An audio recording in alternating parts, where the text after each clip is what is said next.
Siyempre na ipakapin Madrid di agwa. Ano siya mga kaagri. Dali kay na itanom na to. Yung sukra ni. Ano oh. Ano ito sukra. Buhi din na. 1 week lang buhi na na. Indot kayo na siya ipakaon sa baboy, kanding, mga manok.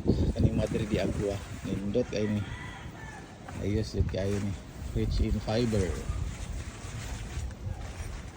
Ayos din isa sa tubo sa itong mga alaga. Makasave punta kay malis man atong pagka-on feeds. Pero sa breeders mga kaagri, wala jud ko nagakuha sa ilahang kung pila ang ginahatag 110 ang gina-require nga feeds para sa mga breeders 110 grams jud ang akong ginahatag diri.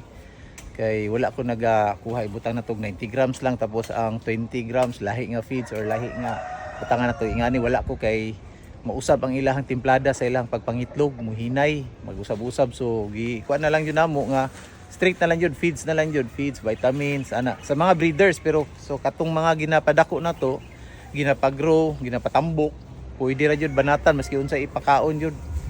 Kay kung pangkarni lang wala jud problema samot na sa mga laki. Pero sa mga breeders, kuan jud kay ta kanang careful jud ta pag mga breeders nato kay muusab dai na ilang pangitlog, muhinay lang nagkalit ilang pangitlog.